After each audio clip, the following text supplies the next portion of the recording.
वज़ाइफ के लिए वज़ाइफ सालिहीन ऑफिशियल को सब्सक्राइब करें। वज़ाइफ सालिहीन ऑफिशियल।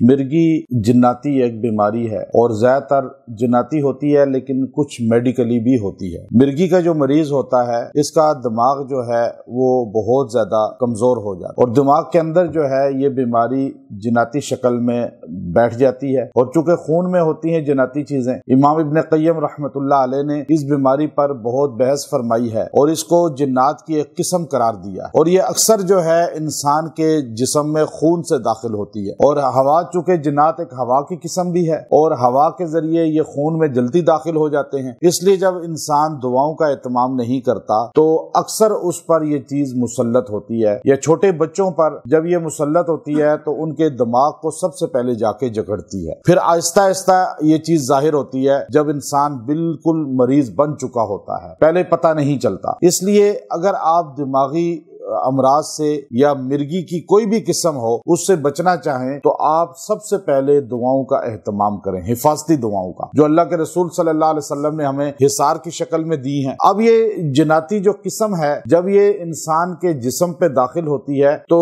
ये जाकर सबसे पहले दिमाग पे बैठ जाती है और दिमाग को कमजोर कर देती है। फिर ये आदमी जरा सी इसकी मर्जी के खिलाफ कोई बात होती है, जब इसको टेंशन मिलती है, ज्यादा दिमाग पे लोड लेता है या ज्यादा सोचता है तो एकदम जो है बेहोश होकर गिर जाएगा या तबीयत खराब होनी शुरू हो जाएगी। अब मिर्गी में जरूरी नहीं है कि बंदा बेहोश होकर गिरे, बल्कि मिर्गी की ये किस्म भी है कि इंसान जो है एकदम तबीयत खराब हो जाए जब उसको दिमाग पे लोड ले, जरा उसकी मर्जी के खिलाफ कोई बात की जाए। और आज आप देखिए कि आज हमारे इस मुआशरे के अंदर बहुत बड़ी तादाद मर्द औरतों की इस बीमारी के अंदर मुब्तला है। आज हर बंदा बर्दाश्त नहीं करता, हर बंदा एकदम हाइपर हो जाता है, जरा सी बात किसी की बर्दाश्त नहीं होती, मरने मारने पे आ जाता है। ये चूंकि दिमाग मुसल्लत हो चुके हैं जिन्नाती चीजों में, अब वो चूंकि दिमाग कमजोर हो चुके हैं और फिर दिमाग की सबसे बड़ी कमजोरी का सबब यह है कि हम जो है शैतानी आलाकार बन चुके हैं, शैतान की चीजों में खो चुके हैं। जैसे मोबाइल है, लैपटॉप है,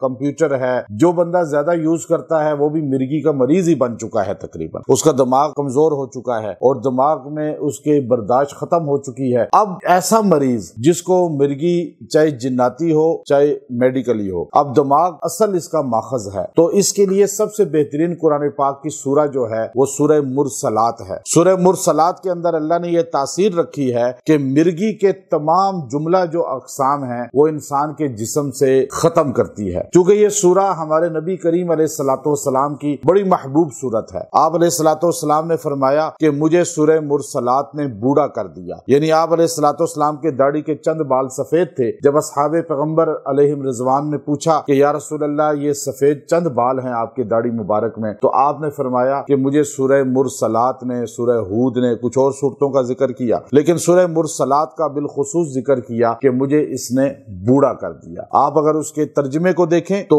अल्लाह रब्बुल इज्जत ने अहवाले क़यामत को, अहवाले आखिरत को बड़ी शिद्दत के साथ उसके अंदर बयान किया है। और छोटी छोटी आयतें हैं, छोटे छोटे जुमले हैं, लेकिन अपने अंदर समंदर रखते हैं और छोटे छोटे जुमलों के साथ लियौमिल फस्ल वमा अदराका मा यौमुल फस्ल, अब ऐसे जुमले, अलम नुहलिकिल अव्वलीन, अब इस तरह की छोटी छोटी आयतें हैं, लेकिन उनके अंदर बहुत ज्यादा जो है अल्लाह ने बातें, जैसे समुंदर कूजे में बंद कर देते हैं, छोटी सी सूरत के अंदर अल्लाह ने अहवाले कुल आखिरत जो है उसमें सुमोद ये बयान कर दिए। अब इस सूरत को अगर कोई आदमी पढ़ के पानी पे दम करके पिए, ऐसे मरीज को पिलाए, और तेल पे दम करके उसके सर की मालिश करे, अल्लाह उसके दिमाग से, सर से जितनी मिर्गी की अक़साम है, ये जो गुस्सा आता है, ज्यादा याद नहीं रहती चीजें, दिमाग कमजोर हो चुके हैं और इंसान का हाफजा कमजोर है और इंसान कोई बात बर्दाश्त नहीं कर सकता, तलाकें हो रही हैं, मियाँ बीवी की निबाह नहीं हो रहा, अभी महीना नहीं हुआ शादी को, क्योंकि बर्दाश्त की कुव्वत दोनों में नहीं है। तो इसी तरह जो है घर के अंदर बहन भाइयों में दिमाग इतने कमजोर है कि जरा सी बात एक दूसरे की बर्दाश्त नहीं है, तो ये कुव्वत मुदाफियत कमजोर हो चुकी है। कुव्वत मुदाफियत को मजबूत करने के लिए कि आप बीमारियों بیماریوں سے ہی بچ جائیں. اور مرگی تو چھوٹی سی چیز ہے. اس زمانے میں مدینہ میں صرف ایک عورت کو مرگی کا دورہ پڑتا تھا اور اس کے علاوہ کسی کی روایت میں کوئی واقعہ نہیں ملتا. لیکن آپ دیکھیے کہ آج ہر بندہ تقریباً اس کا مریض بنتا جا رہا ہے. تو آپ اس صورت کو ایک بار پانی پہ دم کریں اور پانی پہ دم کر کے پیئیں روز، اور تیل پہ دم کر کے سر کی مالش کریں. یہ عمل 21 دن کر لیا جائے، جو بھی دماغ میں بیماری ہے انشاءاللہ مکمل دور کر دے گا اللہ. اور اس صورت کو روز ایک بار پڑھے، اللہ رب العزت انشاءاللہ اس کے وساطت سے شفا دے گا، اور مرگی کی تمام اقسام جتنی بیماریاں ہیں یہ جسم سے خارج ہو جائیں گی. وآخر دعوانا الحمدللہ رب العالمین.